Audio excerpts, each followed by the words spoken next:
2b. We are going to solve by elimination. And all three ways to solve have different good things about them. I know you probably think graphing doesn't have anything good about it, but it does, and it's pretty good sometimes. So we're going to solve by elimination. Elimination is going to be when both of your equations are set up in standard form, okay?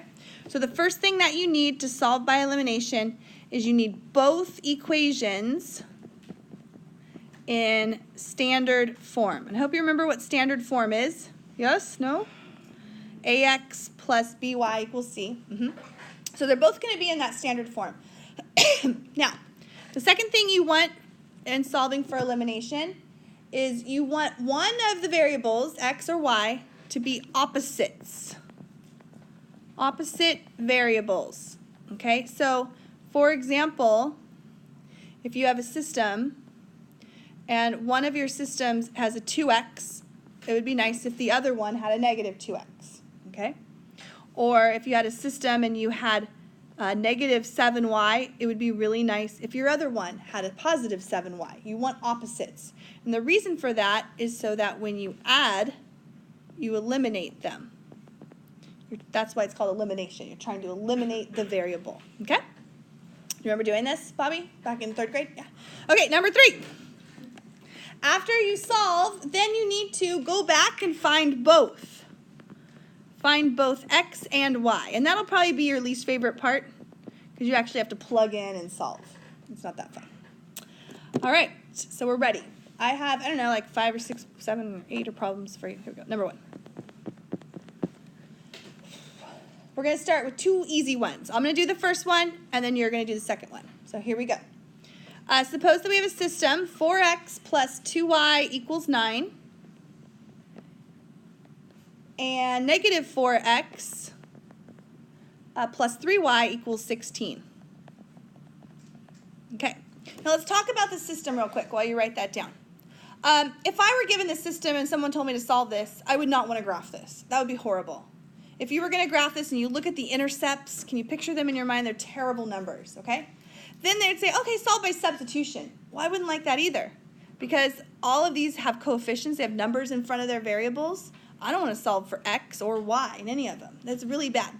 Elimination is really good here because you already have opposites, 4x and negative 4x. So what we're going to do is we're going to take this entire system, both the equations, and we're going to add them together. And so it's nice to have these in columns so that your like terms, x's are here, y's are here, constants are there. So let's go ahead and add our like terms. Here, 4x and negative 4x eliminate. They're opposites. You add them together, they make 0. 2y plus 3y gives us 5y. 9 plus 16 is 25. And now guess what? We have, yeah, exactly. We have a system, or an equation with one variable. Divide by 5, and y is 5. Okay, but don't forget the third step of this thing. You have to find both x and y. We're still finding a point. So x is missing. We need to find out what that is. Y is 5, and then you get to choose. You can plug it into either equation. It's going to give you the same answer, okay? I would probably plug it into the first one, smaller numbers. So I would do 4x plus 5 times 2 is 10 equals 9. Subtract 10, and you get 1/4. 1/4 is okay. Usually you get integer answers. 1/4 is a nice enough fraction. Did I do it wrong? Yeah. Negative. Whoopsie whoops. Negative. You're right. There we go. Okay, I'm going to let you try this one. Number 2. I said whoopsie woo woos. Is that it? Does that bother you? Sorry. All right, number 2. How about this one? Yes, there it is. 4x minus 2y equals 7. And x plus 2y equals 3. All right, you try this one. Just like the last one, okay? Instead of eliminating the x's this time, you're going to eliminate the y's because it's already set up for you. And I want you to try this all by yourself. I would hate to have math 7th. That would be tough. Yeah, Miss Cowie teaches in Algebra 2 7th period. Yeah. All right, let's add it up. Here we go. 4x plus x is 5x. The 2's eliminate. equals 10. And that's when you kind of rejoice a little bit, like, ooh, I probably got this right because it's nice. It divides evenly. X is 2. Go back to any of them. I'd probably go to the second one here. And 2 plus 2y equals 3. Subtract 2. What happened? Did you mess up? Did I mess up?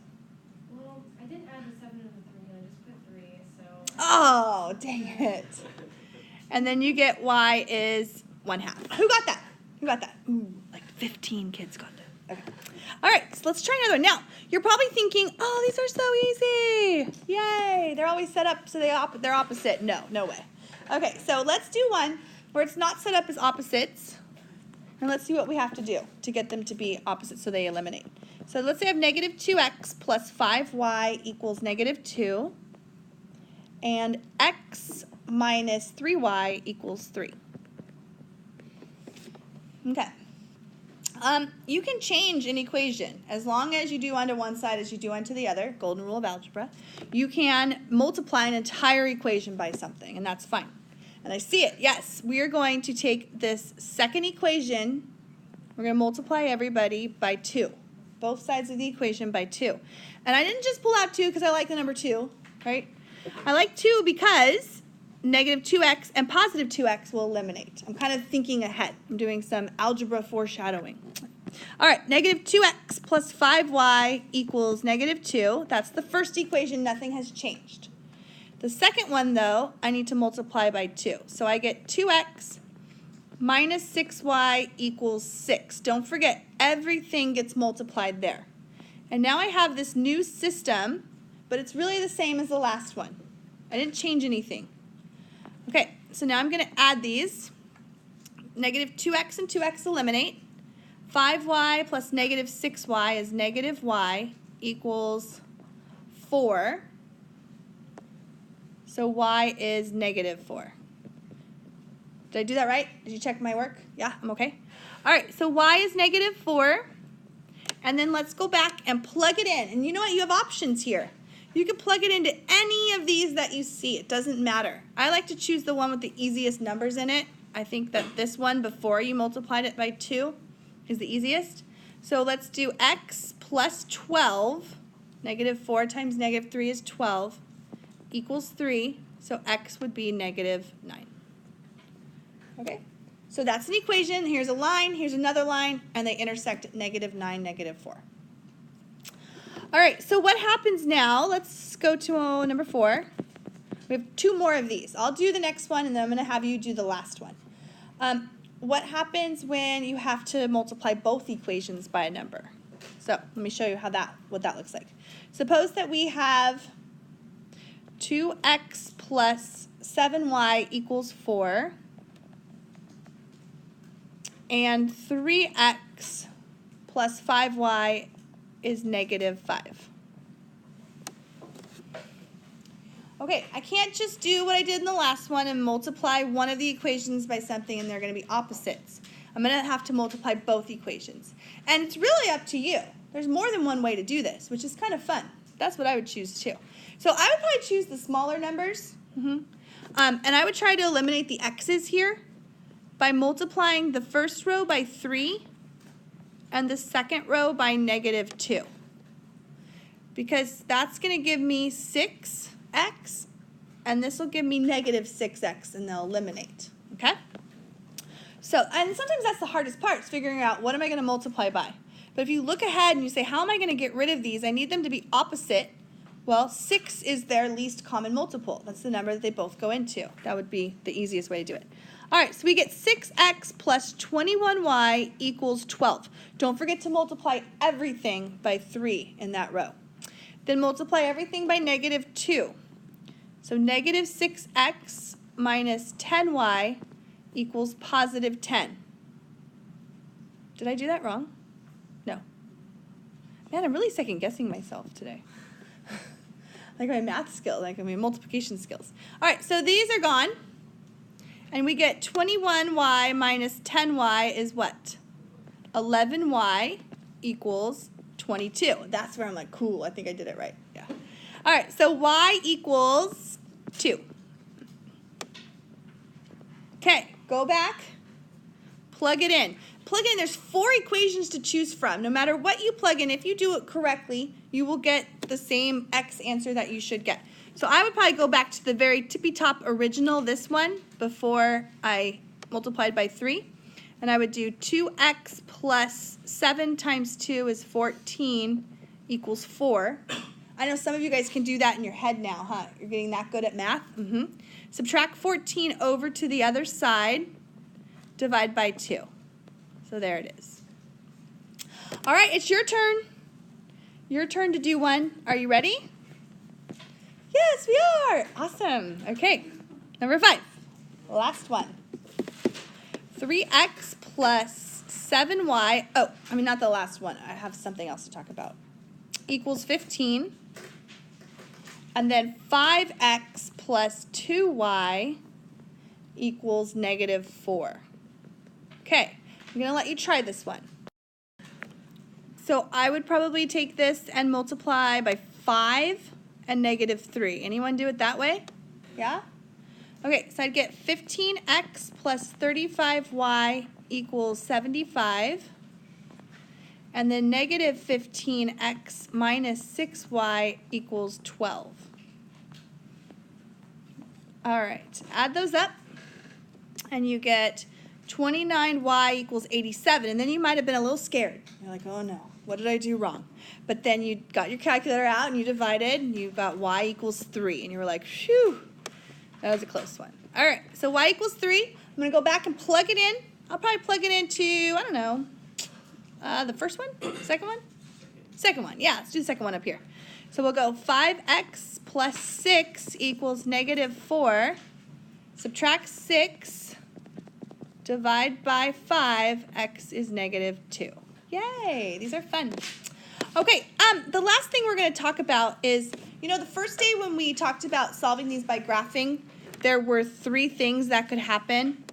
One is they intersect in one point, which is all the ones we've done today. But there were also 2 other cases. There was the case where you graphed it, and then you graphed the other one, and they ended up being the exact same thing. And then there was the other case where you graphed one, and you graphed the other, and they didn't intersect, okay? The ones that we've seen with substitution and elimination have been this one. But what happens when this shows up and that shows up, okay? So we're going to do one of each of those, these 2. All right, so here are our special cases. And we're just going to do one of each, and they're going to be super fast. I just want to show you what they look like, because I don't want you to be alarmed when you get to one.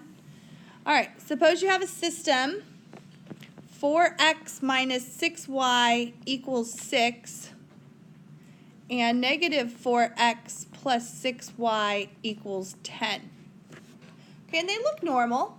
You know, you get something like this. Sometimes you have to multiply by a number. This one's set up so that the x's are opposite, and you realize that right away, and they're going to eliminate. But what you then see is that the y's also eliminate. So both your variables cancel out, and you get 0 equals 16. Okay, 0 doesn't equal 16 ever, right? So this would have no solution. No solution, or you can write, you know, a 0 with a line through it. Okay, that's never going to happen. That means that it's this case right here where they're parallel. Those lines, you can't tell, but if you graph them, they would be parallel to one another. All right, the other special case looks something like this. Negative 3x plus y equals negative 5, and 3x minus y equals positive 5. Okay, and maybe you can't tell just by looking at them, but those lines are exactly the same. Maybe you can. Maybe you can go, yeah, this is just the opposite of that one. So if you multiply this one by negative 1, they're the same line. But if you didn't see that and you went to eliminate, the x's would eliminate, the y's would eliminate, and you get 0 equals 0, which is a true statement. 0 does equal 0. And so these are exactly the same lines when you graph them, and they would have infinite amount of solutions. Okay, so those are your special cases. Most of the time, though, you're going to get 1 point. That's what we do. But those happen sometimes, too.